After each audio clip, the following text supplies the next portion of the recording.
Chapter 16. Mrs. Dashwood was surprised only for a moment at seeing him, for his coming to Barton was, in her opinion, of all things the most natural. Her joy and expressions of regard long outlived her wonder. He received the kindest welcome from her, and shyness, coldness, reserve could not stand against such a reception. They had begun to fail him before he entered the house, and they were quite overcome by the captivating manners of Mrs. Dashwood. Indeed, a man could not very well be in love with either her daughters without extending the passion to her, and Eleanor had the satisfaction of seeing him soon become more like himself. His affection seemed to reanimate towards them all, and his interest in their welfare again became perceptible. He was not in spirits, however. He praised their house, admired its prospect, was attentive and kind, but still he was not in spirits. The whole family perceived it, and Mrs. Dashwood, attributing it to some want of liberality in his mother, sat down to table indignant against all selfish parents. "What are Mrs. Ferris's views for you at the present, Edward?" she said, when dinner was over, and they had drawn round the fire. "Are you still to be a great orator in spite of yourself?" "No, I hope my mother is now convinced that I have no more talents than inclination for a public life." "But how is your fame to be established? For famous you must be to satisfy all your family, and with no inclination for expense, no affection for strangers, no profession, and no assurance, you may find it a difficult manner." "I shall not attempt it. I have no wish to be distinguished, and I have every reason to hope I never shall. Thank heaven, I cannot be forced into genius and eloquence." "You have no ambition, I well know. Your wishes are all moderate." "As moderate as those of the rest of the world, I believe. I wish, as well as everyone else, to be perfectly happy. But, like everyone else, I must be in my own way. Greatness will not make me so." "Strange if it would," cried Marianne. "What have wealth or grandeur to do with happiness?" "Grandeur has but little," said Eleanor, "but wealth has much to do with it." "Eleanor, for shame!" said Marianne. "Money can only give happiness where there is nothing else to give it. Beyond a competence, it can afford no real satisfaction as far as mere self is concerned." "Perhaps," said Elizabeth, smiling, "we may come to the same point. Your competence and my wealth are very much alike, I dare say, and without them, as the world goes now, we shall both agree that every kind of external comfort must be wanting. Your ideas are only more noble than mine. Come, what is your competence?" "About 1,800 or 2,000 a year, not more than that." Eleanor laughed. 2,000 a year? One is my wealth. I guessed how it would end." "And yet 2,000 a year is very moderate income," said Marianne. "A family cannot well be maintained on a smaller. I am sure I am not extravagant in my demands. A proper establishment of servants, a carriage, perhaps two, and hunters cannot be supported on less." Eleanor smiled again, to hear her sister describing so accurately their future expenses at Combe Magna. "Hunters," replied Edward. "But why must you have hunters? Everybody does not hunt." Marianne coloured as she replied, "But most people do." "I wish," said Margaret, striking out on a novel thought, "that somebody would give us all a large fortune apiece." "Oh, that they would!" cried Marianne, her eyes sparkling with animation, and her cheeks glowing with the delight of such an imaginary happiness.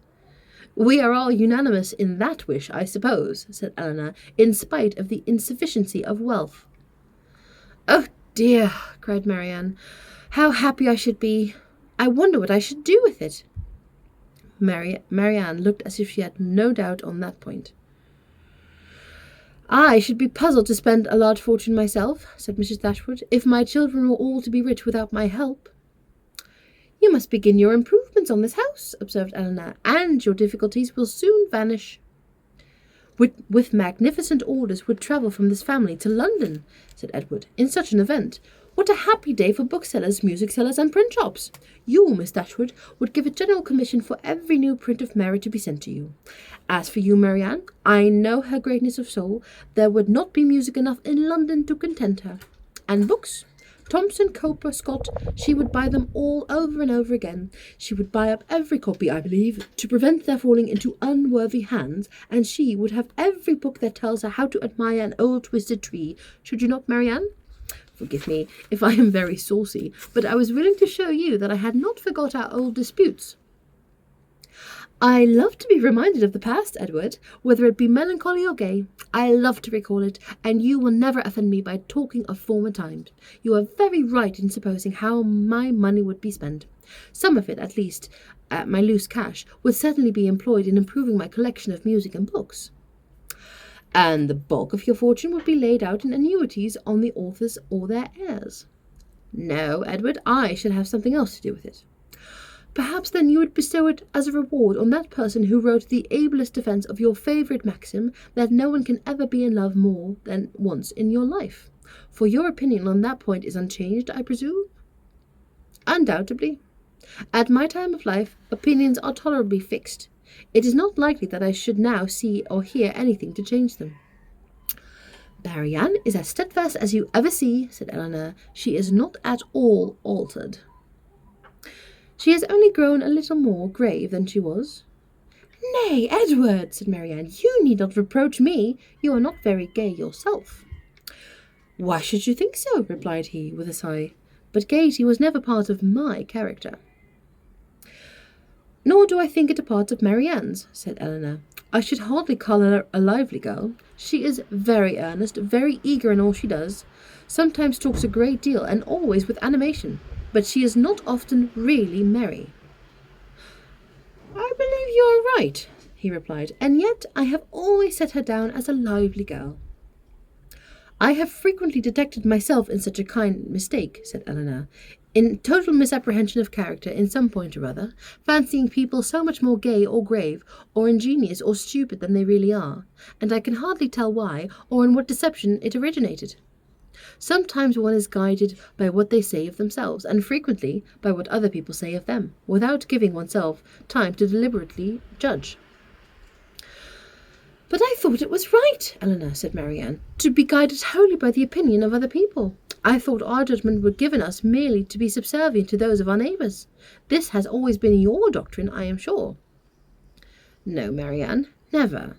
My doctrine has never aimed at the subjection of the understanding.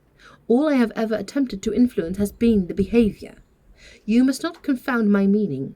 I am guilty, I confess, of having often wished you to treat your acquaintance in general with greater attention, but when have I advised you to adopt their sentiments or conform to their judgments in serious matters? You have not been able, then, to bring your sister over to your plan of general civility, said Edward to Eleanor. Do you gain no ground? Quite the contrary, replied Eleanor, looking expressively at Marianne. My judgment, he returned, is all on your side of the question, but I am afraid my practice is much more on your sister's. I never wish to offend, but I am so foolishly shy that I often seem negligent, when I am only kept back by my natural awkwardness. I have frequently thought that I must have been intended by nature to be fond of low company. I am so little at my ease among strangers of gentility.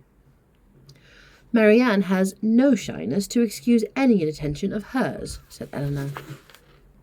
She knows her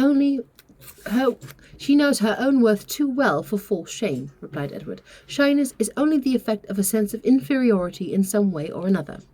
If I could persuade myself that my manners were perfectly easy and graceful, I should not be shy. But you would still be reserved, said Marianne, and that is worse. Edward stared. Reserved? Am I reserved, Marianne? Yes, very. I do not understand you, he replied, colouring. Reserved? How? In what manner? What am I to tell you? What can you suppose? Eleanor looked surprised at his emotion, but trying to laugh off the subject, she said to him, Do you not know my sister well enough to understand what she means? Do you not know she calls everyone reserved who does not talk fast and admire what she admires as rapturously as herself? Edward made no answer. His gravity and thoughtfulness returned on to him in their fullest extent, and he sat for some time silent and dull.